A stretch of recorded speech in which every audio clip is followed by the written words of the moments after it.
Now I'm going to try and turn these into some hooks.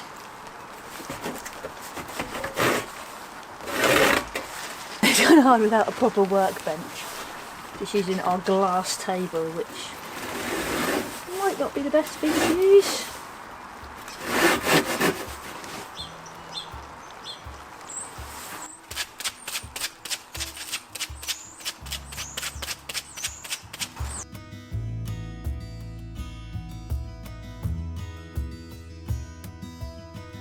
Just sanding down the backs of the hooks, so that's the bit that's going to be attached to another bit of wood on the wall, so I kind of want that a little bit flat. So I've done that with both of these, just a little bit, and just give them a general sand down just to make sure there's no like little bits poking out, give you splinters or anything. Now I'm going to go and see if I've got any little bits of wood that I can mount these to. I'm sure I have, because I love collecting wood. Found this, which is perfect because it just looks a little bit rougher rather than like a clean bit of, you know, you can get like 2x4 or whatever it's called. Whereas this has got the exposed bit, which I think is quite nice. They can sit on there quite nicely. Again, I'll give this a little sand just so it's got the same effect of not being too squared.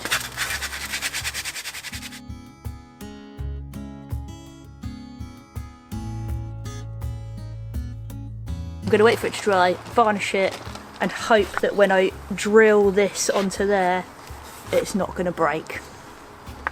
I might do that first before varnishing it, otherwise that's going to be a complete waste of time.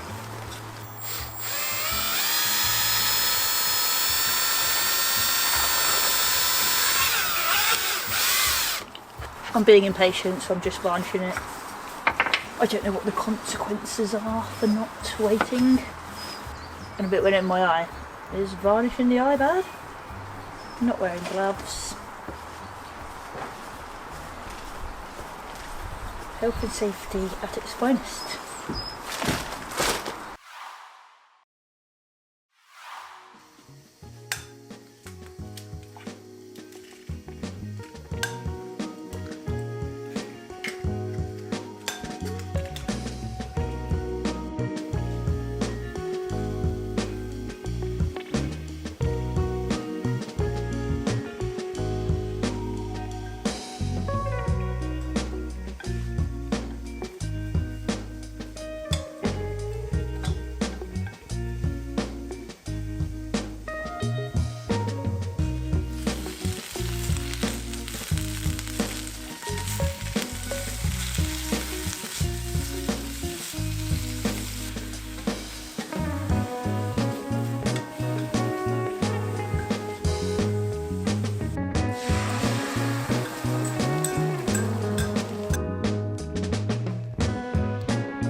So I'm just going to go through how I typically do some of my designs.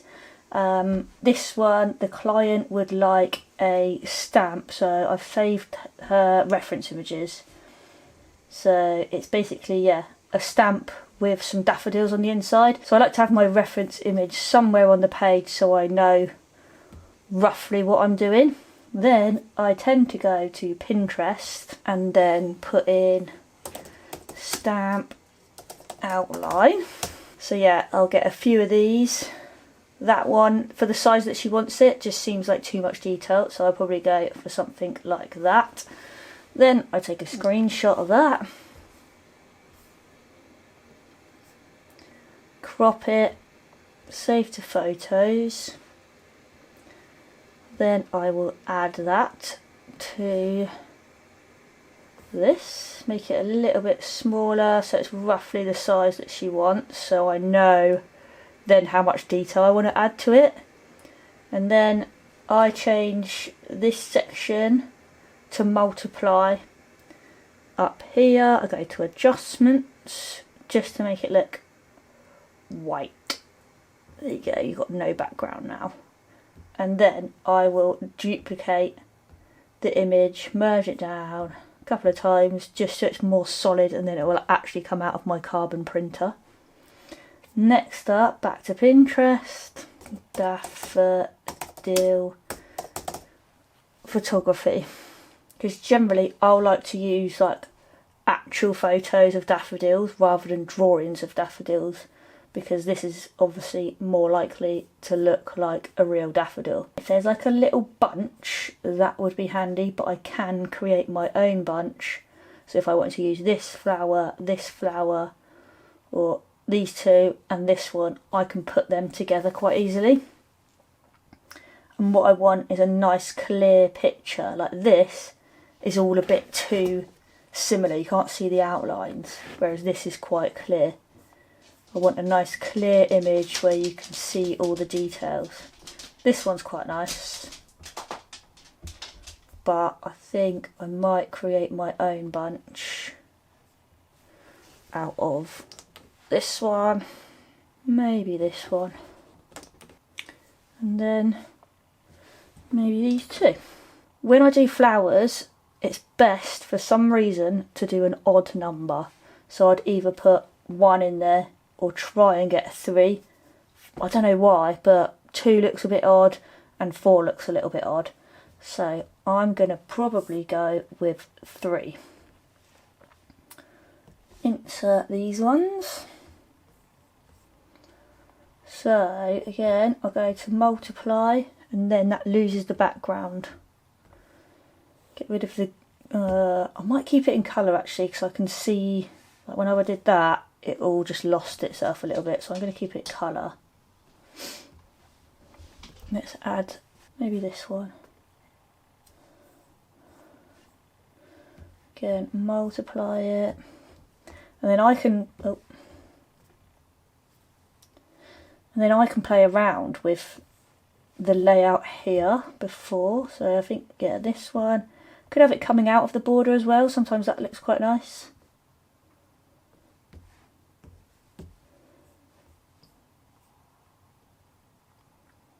So I think something like that for the layout. I know it looks a little bit odd, but I can kind of work it out. I don't want them to be a total triangle. That's why I lift that one up just a touch. But what I might do is just lower that one down a bit. Yeah, I quite like that. So now I'm going to outline these flowers and probably do them on different layers as well. So I've got 3 separate flowers that I can still move around. Add some little bit of green of the leaves, and that's that. So yeah, remember to add layers. That is very annoying if you forget to add layers. And I use technical pen to do my outlines, and I generally go in red. I'm going to start off with this flower. Whoa, that's really thick.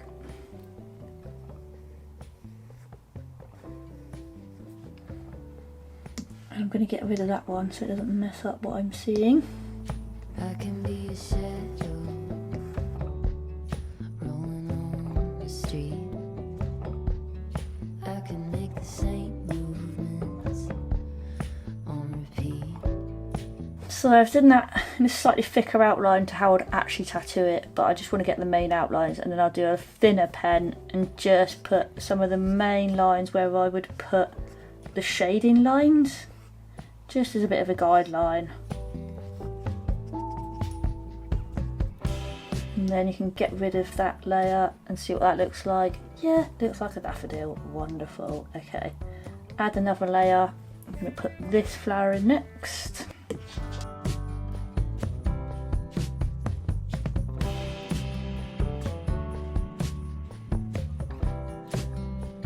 Get rid of the background, just check that that looks alright. Yeah, it does. Okay, let's add this last one in, separate layer.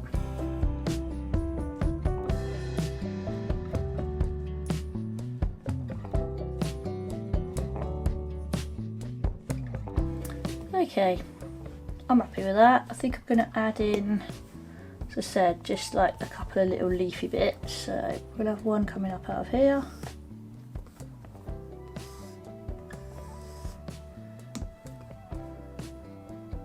One to sit behind that flower.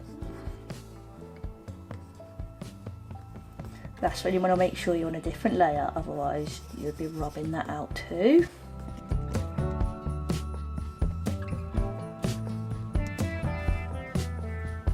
There we go. Now I want to get rid of the bit of stamp there that comes out of, but I'm not sure she's going to like that, so I'm going to duplicate that layer, take one out, so if she wants it back I can add it back. Okay, now let's change all of these to black lines, not red lines.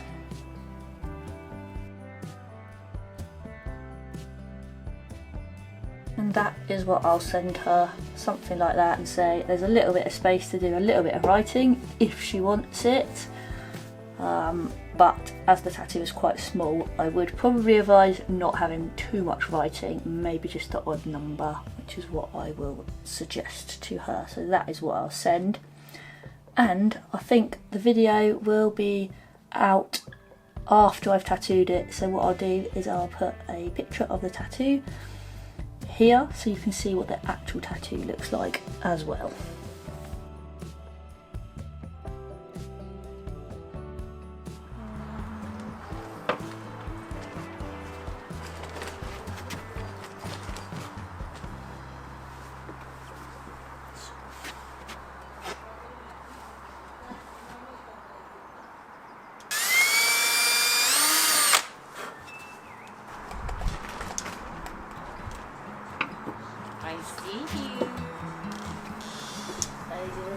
So I'm thinking keys somewhere around the front door, but it's going to make a little bit of noise, so I'm going to leave it for another day when the next door neighbours are not in, not to annoy them. I shall show you a picture once I have put it up.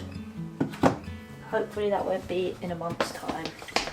4 feet on the stripes in the Alabama highway, out there in the open, just a wishing and a hoping.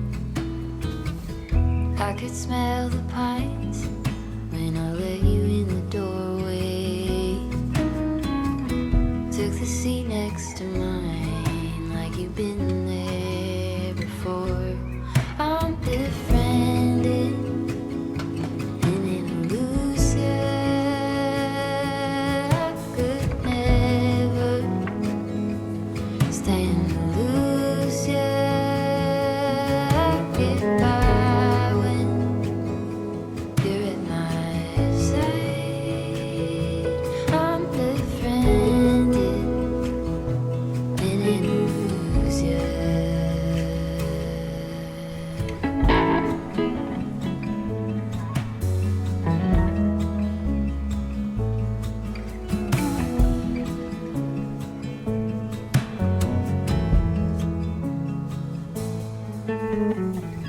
At the end of my bed, in the palm tree lightning, it was nothing you did, I just felt my low lightning. Now we talk all the time,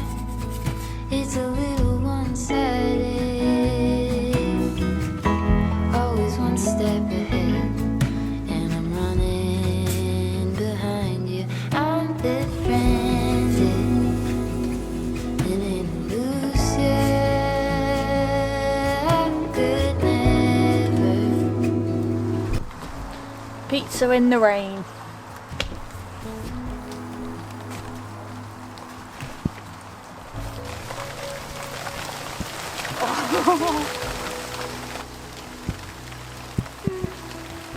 It's really raining.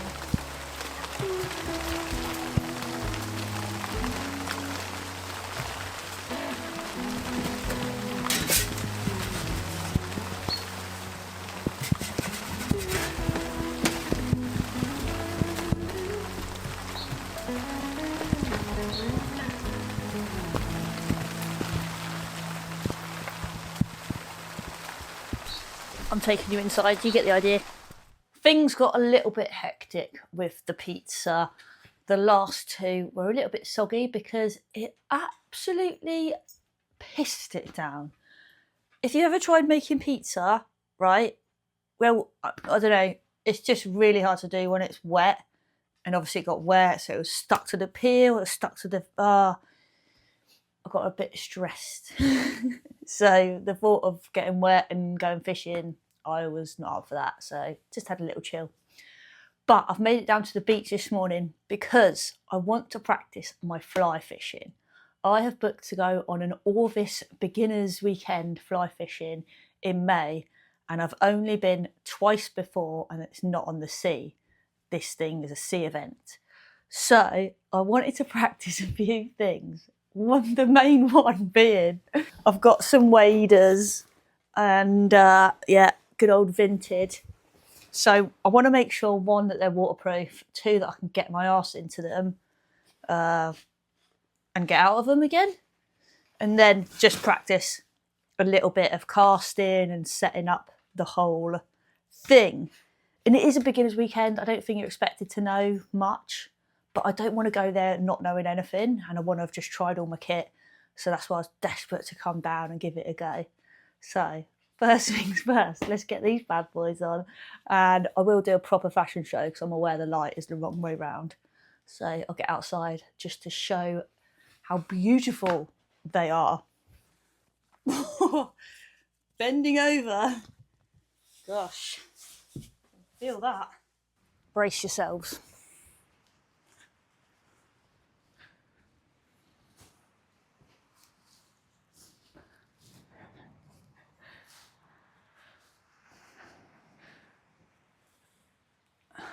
Movement is restricted quite a lot.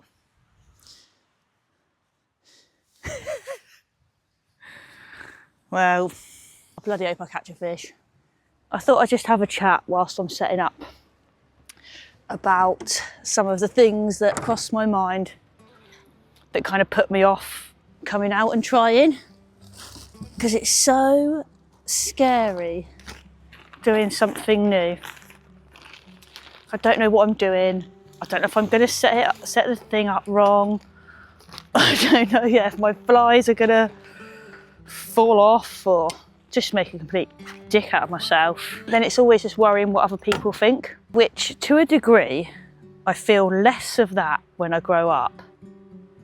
And then also I feel more as well when it comes to certain things. And maybe it's just that thing of getting out of your comfort zone more,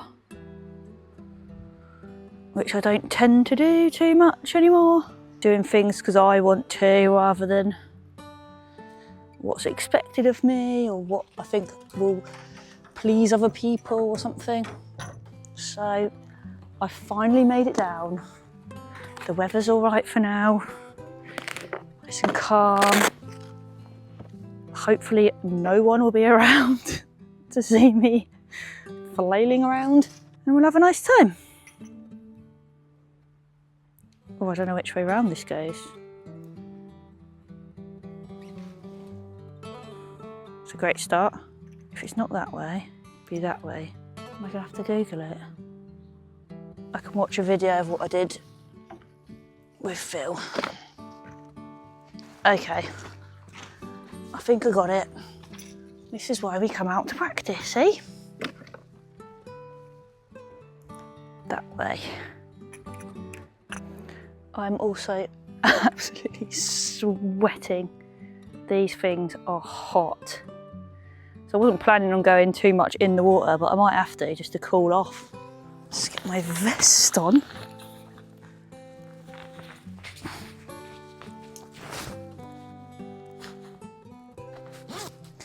No idea how long to do, a couple of metres I reckon. Now I've got to remember my knots. Luckily it's already got a loop on the end of this one. Shit. I'm just going to do the only knot that I know because my mind's gone blank. A little bit of spit. And then pull that tight. Well, that's attached. That's good. Now, I have a range of lovely flies. No idea what they are. I'm going to go for... I've got 2 of these ones, so I'm going to put one of these on. These flies are huge compared to the flies that I've used before on the lake. The lake are tiny. I'm going to do the same knot again. When I do knots, it feels like I need another 2 hands.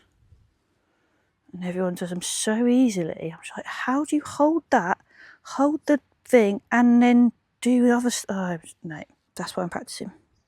Ow. Okay, that's the first time I've got the hook in my finger. That is going to happen multiple times. Oh my God, I'm so scared. Let's put my glasses on. So, what have I got in my pockets? Everything I need, maybe, maybe not. Okay, coffee, yes. To make me more anxious. There's no one. Who cares? No one cares. I feel like I need to be wearing body armour. Glasses will do. Well, I've caught my box.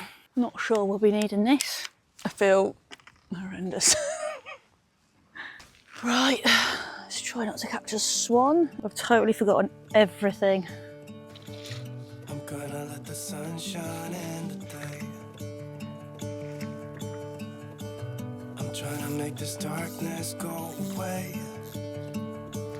And I've caught a rock. I'll paint with colors and I'll sing until my lungs Good job I've got my waders on. I'm gonna let the sun shine in today. And I will leave my windows open so that I can hear the sound of people talking and the wind blowing in the trees. Oh, I will open up my eyes so I can see the light. Oh, and I'll try to spread. I feel like I kind of know what I'm doing. Does it look like I know what I'm doing? I feel a lot cooler now. I think it's just being on the water.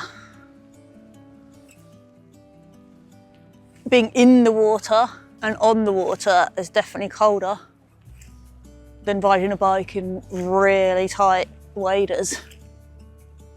Funnily enough. I'm not expecting to catch anything, but I just want to practice with all my kit on for my big weekend. Don't catch a swan, don't catch a swan.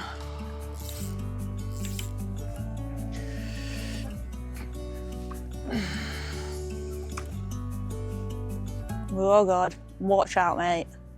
I do not know where this is going, so you're better off not swimming there.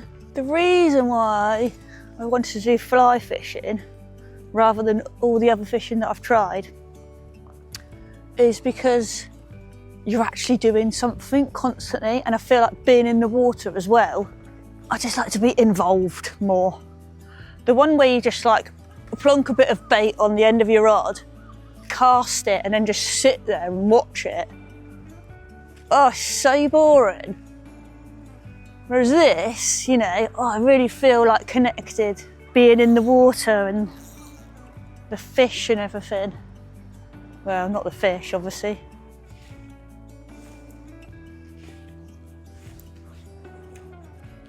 Yes, that was a beautiful cast, if I do say so myself. My feet aren't wet, which is excellent. 40 quid waders are doing the job, even though they are right up my bits. I think I might have whipped off my fly. Yeah, That's something I definitely need to work on before I go tying knots, because I've just lost a fly. I think that's enough for today. Still got my eyeballs. Everything went all right. I only lost one fly. All in all, a pleasant morning. Thanks for watching today's video. I hope you found it fun. Lots of things going on in this video. A little insight into my life when I'm not tattooing, and also when I am preparing for my tattoos. This is what I like to do: make pizza, hooks, and go fishing. If you enjoyed this video, I think you're going to enjoy this one, where I go for a walk with Marta and Rocco in the beautiful Boulderwood forest. Thanks, and I'll see you next week.